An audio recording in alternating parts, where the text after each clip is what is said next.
سانپ اور مور کو اللہ تعالیٰ نے جنت سے کیوں نکالا؟ شیطان کو جب پتہ چلا کہ حضرت آدم علیہ السلام کو جنت کے تمام میوے کھانے کی اجازت مل چکی ہے، لیکن گندم کے دانے کو کھانے سے منع فرمایا ہے۔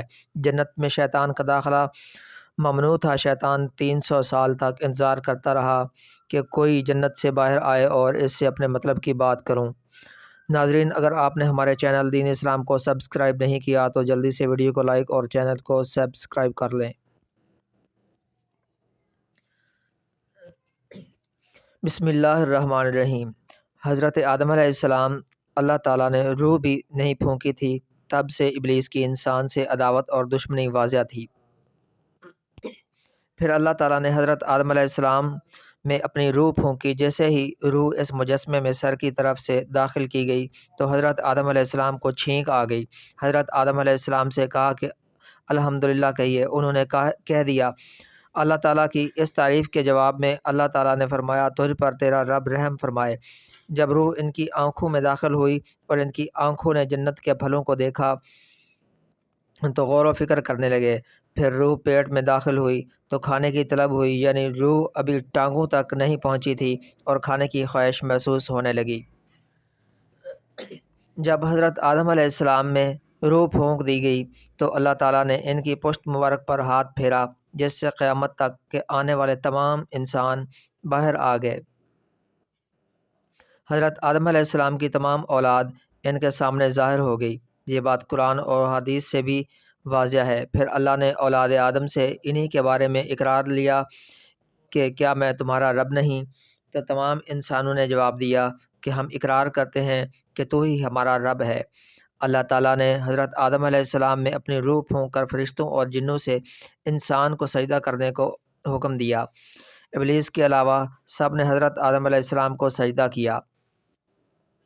اللہ تعالیٰ نے ابلیس سے پوچھا کہ تجھے کس چیز نے سجدے سے روک دیا؟ تو اس نے جواب دیا کہ تو نے مجھے آگ سے پیدا کیا ہے اور اسے مٹی سے، گویا میں اس سے بہتر ہوں۔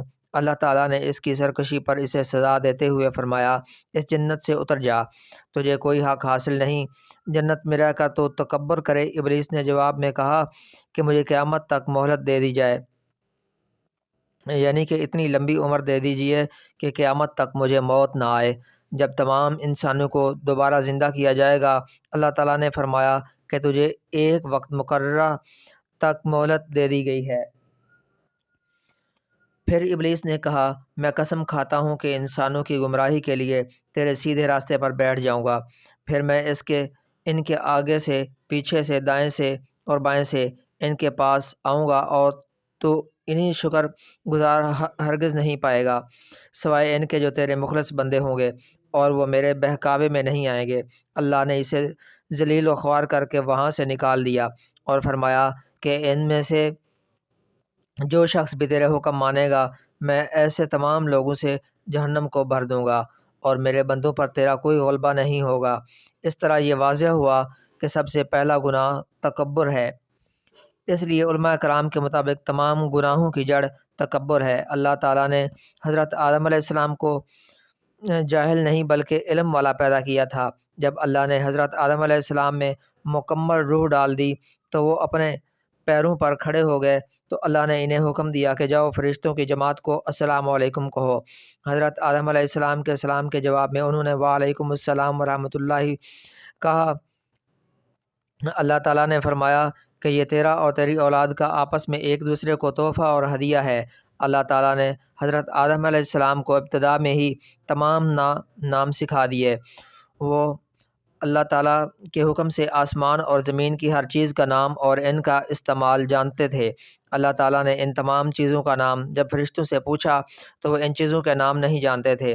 پھر حضرت آدم علیہ السلام نے ان تمام چیزوں کے نام بتائے۔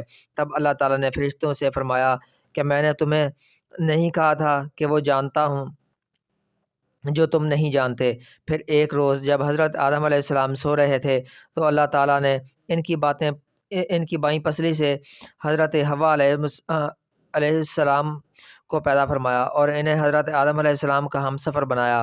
حضرت آدم علیہ السلام بیدار ہوئے تو انہوں نے حضرت حوا علیہ السلام کو پاس بیٹھے دیکھا۔ انہوں نے پوچھا کہ تم کون ہو؟ انہوں نے جواب دیا کہ میں عورت ہوں۔ حضرت حوا علیہ السلام نے قیامت تک آنے والی تمام عورتوں میں سب سے زیادہ خوبصورت تھیں۔ حضرت آدم اور حضرت حوا علیہ السلام دونوں جنت میں رہتے تھے۔ انہیں نور کا لباس پہنایا گیا۔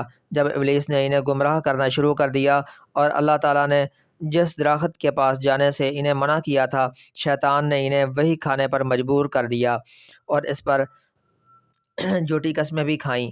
انہوں نے اس درخت سے کھا لیا اور اللہ تعالیٰ کے نافرمانی کے مرتکب ہوئے۔ اللہ تعالیٰ نے ان سے نور کا وہ لباس لے لیا اور وہ برہنہ ہو گئے۔ وہ اس درخت کے پتوں سے اپنے آپ کو ڈھانپنے لگے،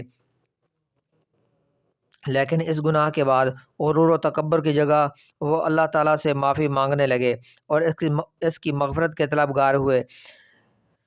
اس سے یہ بتایا گیا کہ خطا انسان کی فطرت کا حصہ ہے، کیونکہ وہ فرشتوں کی طرح معصوم نہیں ہے۔ پھر اللہ تعالیٰ نے انہیں جنت سے نکل جانے کا حکم دیا اور فرمایا کہ تمام زمین پر رہو اور تم ایک دوسرے کے دشمن ہوگے۔ پھر وہ دونوں زمین پر اترے اور انہی کے ساتھ ابلیس بھی زمین پر اترا۔ حضرت آدم اور حضرت حوا علیہم السلام نے اپنے رب سے معافی کے کلمات سیکھے۔ ایک روایت کے مطابق حضرت آدم علیہ السلام کو ہند میں، جبکہ حضرت حوا علیہ السلام کو جدہ میں اتارا گیا۔ پھر وہ ایک دوسرے کو ڈھونڈنے لگے۔ آخرکار میدان عرفات میں ان کی ملاقات ہوئی۔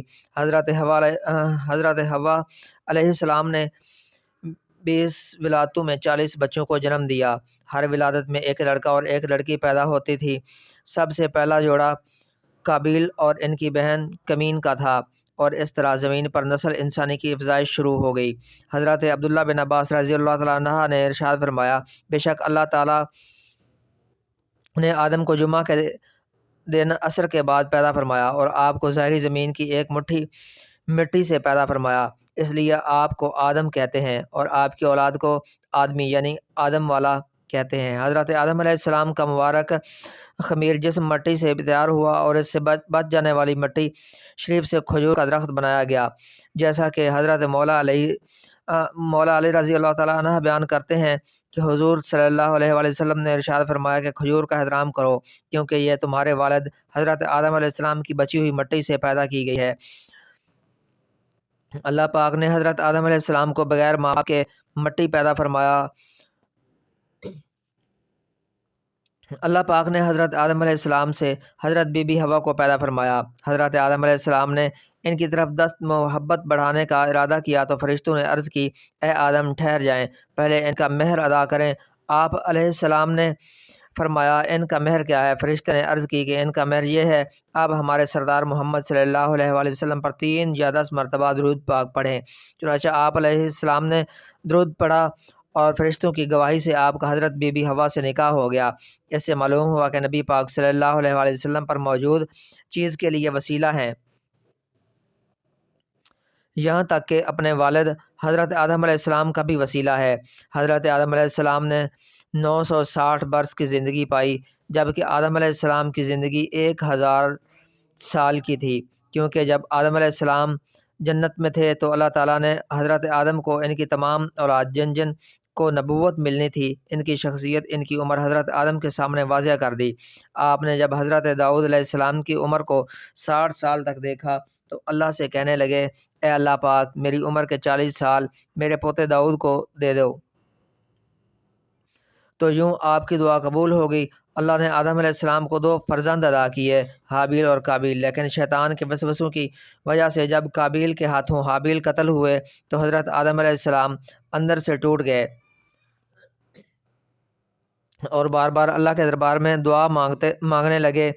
ایک دن حضرت جبرائیل علیہ السلام حضرت آدم علیہ السلام کے پاس آئے اور فرمایا، اے آدم، اللہ تمہیں ایسا بیٹا دینے والا ہے جس کے نصیب سے انبیاء اور اولیاء زمین تک پہنچیں گے، اس کا نام شیس رکھنا۔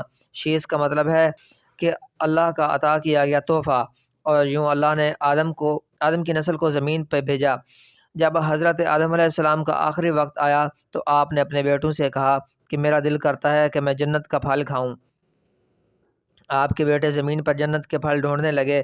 اچانک سے ان کو فرشتے ملے اور کہنے لگے، اے بنی آدم، کہاں جا رہے ہو؟ انہوں نے کہا، ہم اپنے بابا کے لیے جنت کا پھل ڈھونڈ رہے ہیں۔ ان فرشتوں نے کہا، جاؤ تمہارے بابا چند دنوں کے مہمان ہیں۔ تمام فرزند دوڑتے ہوئے آپ کے پاس پہنچے۔ آپ بستر بیماری پر اللہ کا ذکر فرما رہے تھے۔ بس اتنے میں موت کا فرشتہ آن پہنچا۔ جیسے ہی حضرت حوا نے موت کا فرشتہ دیکھا تو حضرت آدم سے لپٹ گئی۔ حضرت آدم علیہ السلام نے فرمایا، اے حوا مجھ سے دور ہٹ جائیں، ایک مرتبہ پہلے بھی آپ کی وجہ سے جنت سے نکالا گیا ہوں۔ آپ اللہ اور ان کے فرشتوں کے درمیان حائل نہ ہوں۔ پھر آپ ان فرشتوں سے مخاطب ہو کر کہنے لگے، اے فرشتہ موت، کیا بول تو نہیں گئی؟ میں نے اللہ سے سنا تھا میری عمر 1000 سال کی ہے، پھر ابھی تو مجھے 960 برس ہوئے ہیں۔ ملک الموت نے کہا، اے اللہ کے نبی، آپ نے خود ہی فرمایا تھا کہ آپ کی عمر کے 40 سال آپ کے پوتے حضرت داؤد علیہ السلام کو دے دیے جائیں گے۔ پس حضرت آدم علیہ السلام کی روح قبض کی گئی۔ آپ کو غسل فرشتوں نے دیا اور جنت کی خوشبو آپ کا جسم مبارک کو لگائی گئی۔ پھر آپ کی نماز جنازہ فرشتوں نے حضرت جبرائیل علیہ السلام کے پیچھے ادا کی۔ زمین کھود کر آپ کی تدفین ہوئی اور تمام انسانوں کے نزدیک اللہ کا یہ حکم نافذ ہوا کہ جب بھی کسی کا انتقال ہو اس کے جسم کو ایسے ہی تدفین کرنا۔ آج بھی ان فرشتوں کی سنت پہ اہل ایمان عمل کر کے اپنے بزرگوں کی تدفین کرتے ہیں۔ آپ کی قبر مبارک کی جگہ کو لے کے بہت سے اختلافات ہیں۔ کچھ مورخین کے نزدیک آپ کی جائے تدفین سری لنکا، کچھ کے نزدیک جبل ابی قبیس اور کچھ کے نزدیک عراق ہے۔ بعض روایتوں میں یہ بھی ہے کہ جب حضرت آدم علیہ السلام کی روح قبض کرنے کے لیے فرشتے آ پہنچے تو آپ کے بیٹے جس کو آپ نے اپنا جانشین بنایا تھا حضرت شیس علیہ السلام سے کہنے، اے میرے جانشین، میں نے اللہ سے سنا تھا عنقریب اس زمین پر ایک طوفان آئے گا، اگر تم اس وقت تک موجود رہو تو میرے جسم کو اس کشتی میں سوار کرنا جو نجات کا وسیلہ ہے، اگر تم اس وقت تک زندہ نہ رہو تو اپنی اولاد کو وصیت کرنا کہ میرے جسم کو کشتی نوح میں سوار کرے۔ تاریخ میں لکھا ہے کہ جب طوفان نوح آیا، حضرت نوح علیہ السلام نے اپنی کشتی میں حضرت آدم اور حضرت حوا کے جسم مبارک کو سوار کیا اور بیت المقدس یا عراق میں اس جگہ تدفین کی جہاں انہوں نے اپنی قبر بنائے۔ حضرت آدم علیہ السلام اور اماں حوا سلام اللہ علیہا اپنی تخلیق اور پیدائش کے بعد جنت میں خوش و خرم زندگی بسر کر رہے تھے۔ شیطان جنت اور عالم بالا سے نکالا جا چکا تھا، اس لیے شیطان کے دل میں حضرت آدم علیہ السلام کی دشمنی جاگزی ہوئی اور آتش انتقام دل میں بھڑک اٹھی۔ شیطان کو جب یہ پتہ چلا کہ حضرت آدم علیہ السلام کو جنت کے تمام میوے کھانے کی اجازت مل چکی ہے لیکن شجر ممنوعہ یعنی گندم کے دانے کو کھانے سے منع فرما دیا گیا ہے، تو زمین سے عالم بالا کی طرف روانہ ہوا۔ جنت میں شیطان کا داخلہ ممنوع تھا لیکن 3 اسم اعظم یاد تھے جن کا ورد کرنے کی وجہ سے اس کو یہ طاقت حاصل ہو گئی تھی کہ وہ آسمان اول سے 7ویں آسمان تک پہنچ سکے۔ وہ جنت کے دروازوں پر بنے ہوئے سوخ یاقوت 2 چبوتروں میں سے ایک پر بیٹھ گیا اور 300 سال تک انتظار کرتا رہا کہ کوئی جنت سے باہر آئے اور اس سے اپنے مطلب کی بات کرے۔ اچانک مور جنت سے باہر آ گیا۔ اس کو دیکھتے ہی شیطان خوش ہوا اور اس سے کہنے لگا کہ اے خوش نما پرند، تم کون ہو؟ مور نے جواب دیا، میں مور ہوں۔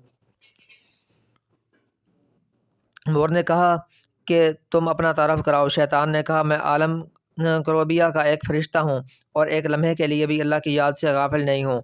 میں چاہتا ہوں کہ جنت کے اندر جاؤں اور وہاں کی نعمتوں کا اپنی آنکھوں سے مشاہدہ کروں۔ اگر تم مجھے جنت کے اندر لے چلو تو میں تمہیں 3 باتیں بتاؤں گا جس کے صلے میں تمہیں ابدی زندگی حاصل ہو جائے گی، تمہیں بڑھاپا اور بیماری بھی نہیں آئے گی اور تم ہمیشہ جنت میں رہو گے۔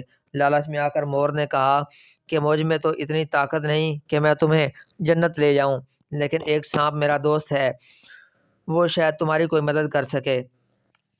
یہ کہہ کر مور سانپ کے پاس آیا اور ماجرا سنایا۔ سانپ بھی شیطان کی گفتگو سے بہت خوش ہوا اور اسے اپنے منہ میں چھپا کر جنت میں داخل ہونے میں کامیاب ہو گیا اور شجر ممنوعہ کے پاس پہنچا دیا۔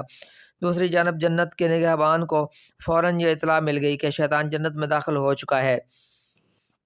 جب نگہبان شیطان کو جنت سے نکالنے لگے تو حکم ربی ہوا کہ اسے ابھی جنت میں ہی رہنے دیں، شاید یہ بھی حضرت آدم علیہ السلام کا امتحان تھا، یہ حکمت خدا بندی تھی۔ جنت میں عرض قیام کا جب حکم نامہ مل گیا تو شیطان حضرت آدم علیہ السلام اور حوا سلام اللہ علیہ کے پاس جا کر عقیدت و محبت کا اظہار کرنے لگا۔ یہ دونوں اس لائن کو پہچان نہ سکے کیونکہ ماضی کے مقابلے میں اس کی شکل تبدیل ہو چکی تھی۔ اس نے حضرت آدم علیہ السلام سے کہا کہ میں چاہتا ہوں کہ آپ ہمیشہ جنت میں اسی طرح خوش و خرم زندگی گزارتے رہیں۔ حضرت آدم علیہ السلام کی باتیں سن کر گہری سوچ میں ڈوب گئے شیطان نے کہا کہ اگر آپ نے میری بات پر عمل کیا تو یقیناً آپ کو تا حیات جنت کی سہولتیں حاصل رہیں گی۔ یہ سن کر وہ حکم ربی سے شیطان کے بہکاوے میں آ گئے اور پوچھا یہ کس طرح ممکن ہے؟ شیطان نے کہا وہ گندم کا دانہ آپ دونوں چکھ لیں تو آپ کو ابدی حیات حاصل ہو جائے گی اور آپ جنت میں ہی رہیں گے۔ یہ بات سن کر حضرت آدم علیہ السلام کے دل میں رجحان پیدا ہوا، لیکن اس کے دل میں اللہ کی نافرمانی کا خوف غالب آ گیا اور ان کے کہنے پر دونوں نے اس شجرہ ممنوعہ کو چکھ لیا۔ اس سے دونوں بے لباس ہو گئے۔ ناظرین، کہانی تو بہت طویل ہے، لیکن مختصر بات یہ ہے کہ اللہ کے حکم پر فرشتوں نے حضرت آدم علیہ السلام کو کوہ سرندیپ یعنی سری لنکا کے قریب اور حضرت حوا علیہ السلام کو جدہ کی سرزمین پر جا اتارا۔ شیطان کو جنت سے حضرت آدم علیہ السلام کو سجدہ نہ کرنے پر نکالا گیا تھا۔ جنت میں ہر آسائش موجود تھی، پر حضرت آدم علیہ السلام خوش تھے مگر تنہا رہتے تھے۔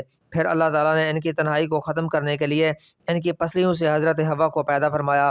دونوں ایک ساتھ رہنے لگے۔ اللہ تعالیٰ نے انہیں خاص پھل کے قریب جانے سے منع کیا اور کہا کہ اگر تم نے اسے کھا لیا تو ظالموں میں شمار ہو جاؤ گے۔ اسی جنت میں مور اور سانپ بھی رہتے تھے، وہ جنت سے باہر بھی آ جایا کرتے تھے۔ ایک دن شیطان نے انہیں روکا اور کہا مجھے بھی جنت لے جاؤ۔ انہوں نے کہا اللہ نے ہمیں منع کیا ہے۔ اس نے جذباتی واسطے دینا شروع کر دیے۔ پھر سانپ نے اسے کہا تم سانپ بن جاؤ اور مور تمہیں نگل لے گا اور جنت میں جا کر اگل دے گا۔ سانپ جب جنت میں تھا تو اس کے منہ سے بہت خوبصورت خوشبو آتی تھی اور اس کے پاؤں بھی ہوتے تھے، اور مور جیسے اب ہے اس سے بھی زیادہ خوبصورت تھا۔ اس کے پاؤں نہایت ہی دلکش تھے اور مور نے جنت جا کے سانپ کو اگل دیا۔ شیطان جنت میں حضرت آدم اور حضرت حوا علیہ السلام سے ملا، انہیں اس پھل کے بارے میں بہکانے لگا۔ حضرت آدم نے انہیں کہا ہمیں اللہ نے منع فرمایا ہے۔ حضرت آدم علیہ السلام سو رہے تھے۔ شیطان حضرت حوا کے پاس گیا اور پھر سے اس پھل کے بارے میں بھٹکانے لگا۔ حضرت حوا علیہ السلام بالآخر اس درخت کی طرف چلی گئی اور وہ پھل کھا لیا۔ حضرت آدم علیہ السلام اٹھے تو اصرار کر کے انہیں بھی کھلایا۔ ان کے جسم سے جنت کا لباس غائب ہو گیا۔ تب انہیں بہت شرمندگی ہوئی اور اللہ سے رو رو کر معافی طلب کی۔